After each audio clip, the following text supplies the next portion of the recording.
Coming up in the Bahamas tonight, she becomes the 10th Governor General to take the oath of office. I'm Clint Watson. The story's ahead.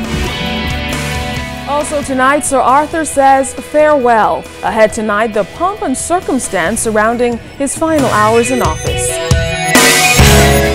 And a verdict in an international smuggling case. The Bahamas tonight, the National Report starts now. Now in HD.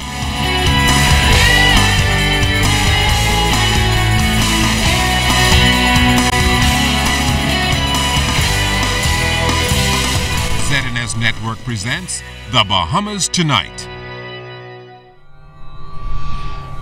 This portion of the news brought to you by BTC Everyday.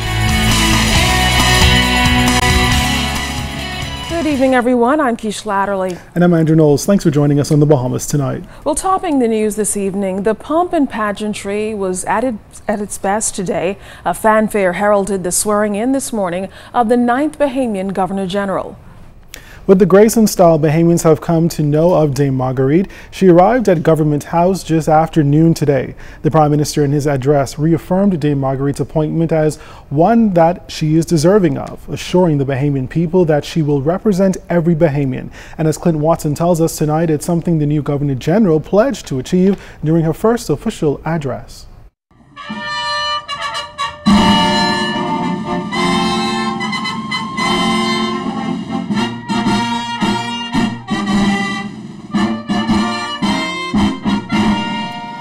Her royal entrance was nothing short of what many expected the new representative to Her Majesty the Queen, and a woman whose legacy surrounds the grace and elegance she has brought to the diplomatic corps. Dame Marguerite Pinling appeared confident, yet humbled, ready to take the oath of office that transitions her from a former First Lady to the highest office in the land.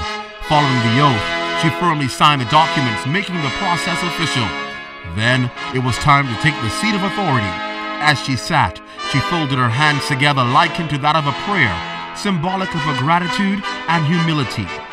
During his address, Prime Minister Perry Christie wasted no time, declaring that Dame Marguerite's role in fighting for majority rule and tireless efforts as First Lady for more than a quarter of a century makes her deserving of this appointment.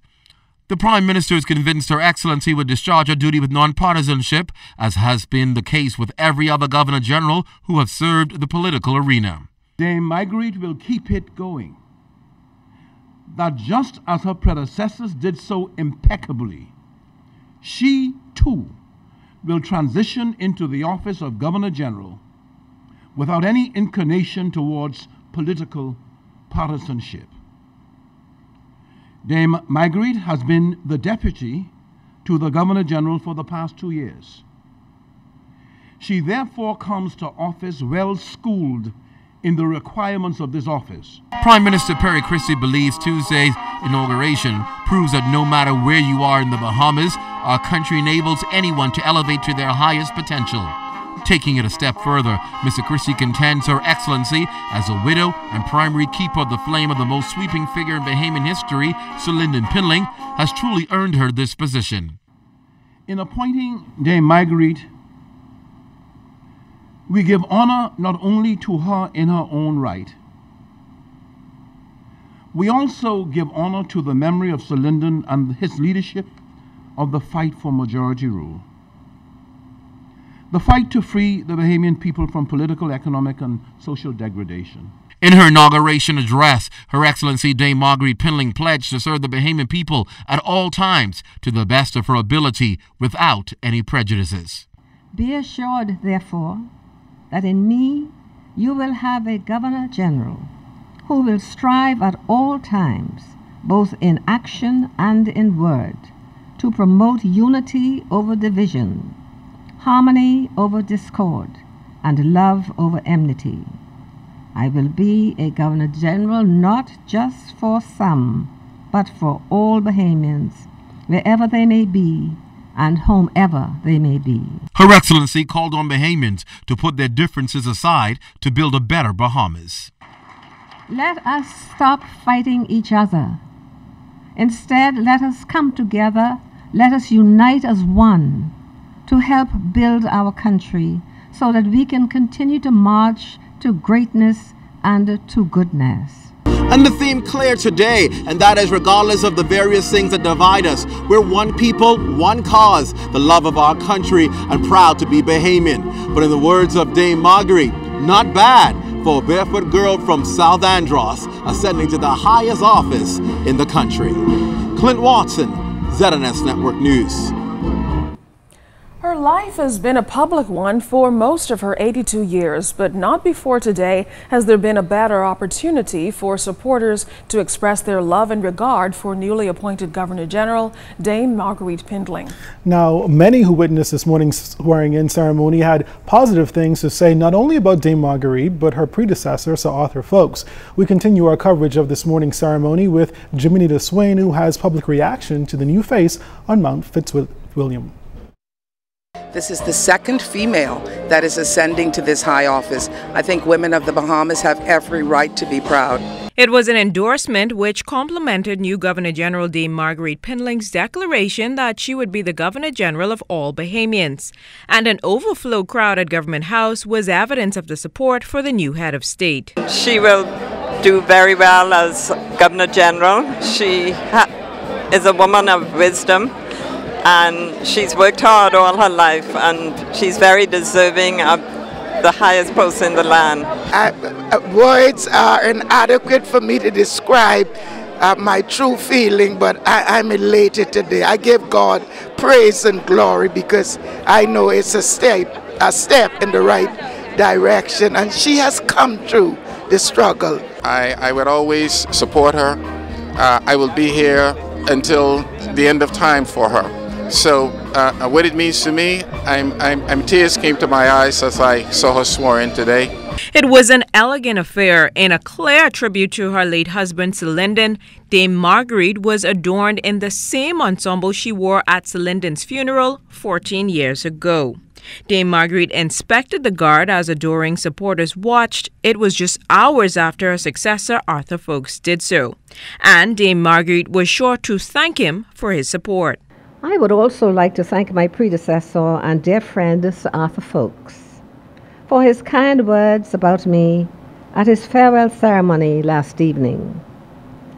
I was deeply touched by his thoughtfulness. And 4 years later, after he was appointed, Bahamians say he carried out the duties with grace and distinction. Sir Arthur, like many other Governor Generals before him, certainly epitomized what it is to serve one's country in the highest office without fear or favor to anyone, and putting Bahamas and Bahamians first. Arthur's legacy will never die in the Bahamas. He has a wonderful legacy because apart from being the last Governor General, his contribution to politics in this country and also to journalism will never die. The general sentiment of those in attendance was that Dame Marguerite will make an excellent Governor General and serve the country well in her new post. Jiminita Swain, ZNS Network News. Well, ZNS News spoke with Monique Johnson, the youngest of Sir Lyndon and Dame Marguerite's children. She told us that while the outfit was indeed a nod in honor of the father of the nation, the entire day for the family was a salute to the legacy of the country's first Prime Minister.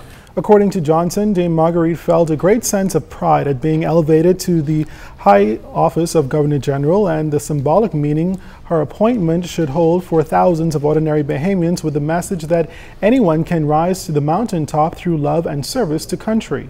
Now, the family thanked Prime Minister Perry Christie for the selection and assured that with a strong legacy of service, Dame Marguerite will continue to bring attention to the needy in our country. Governor General Dame Marguerite was a long-serving president of the Bahamas Red Cross Society and the benefactor of a number of charities and causes. Johnson thanked the public for the outpouring of support for Dame Marguerite and said her mother is determined to represent the office of Governor General with the grace, style, and dignity she has been known for.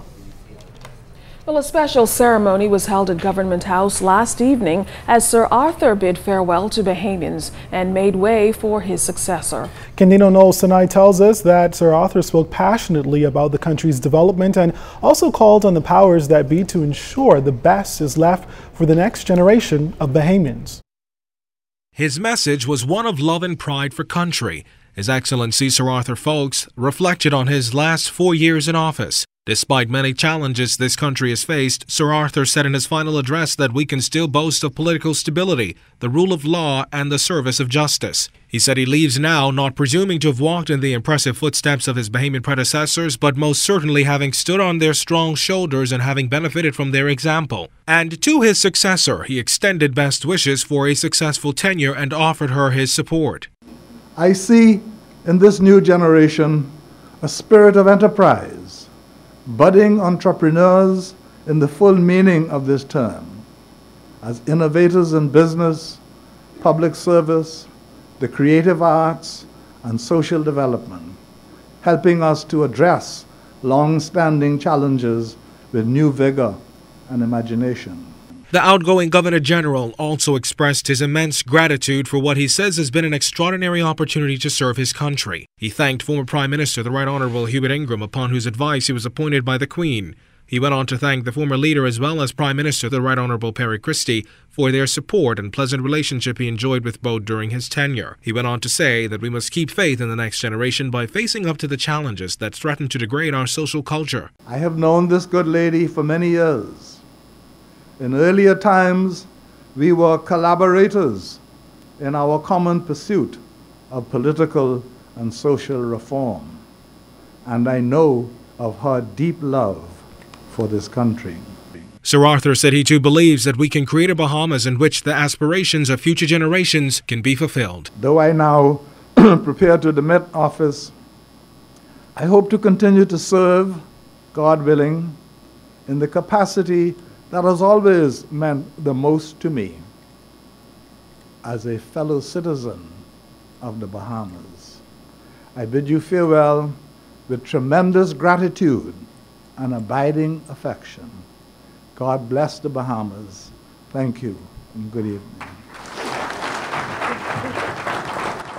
Kendino Knowles, ZNS Network News. Prime Minister Perry Christie thanked Sir Arthur for his service to the Bahamas, saying the outgoing Governor General has served with the utmost distinction and called his dedication to duty exemplary. The Prime Minister went on to salute Sir Arthur as one of the country's greatest thinkers, with an incredible knowledge, that is, on a wide range of subjects. It has been my view, and I have expressed it, that you brought to the office of Governor General a profound sense of patriotism, which doubtless emanated from a deep understanding of our history and our culture.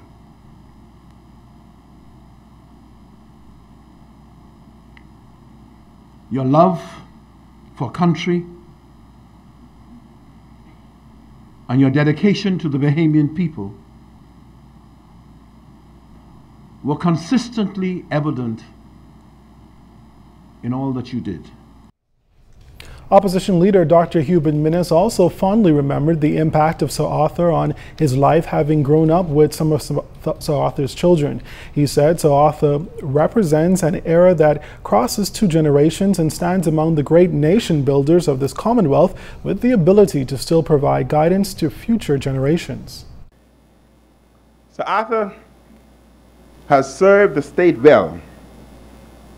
He was at the genesis of much of our modern history, and it is my hope that as he leaves this place, he can now find the time to look back at the wonderful life he has lived so well. Place it in its proper perspective, not just for himself, but for the benefit of generations to come. I look forward to that first autobiographical volume, Sir Arthur. Well, still to come tonight, hear more about efforts to keep these pests away. And it's the hit of the week, the ZNS Sports Challenge. It's something you won't want to miss coming up in sports. You're watching The Bahamas Tonight. This segment of the news is brought to you by Shell Quality Fuels.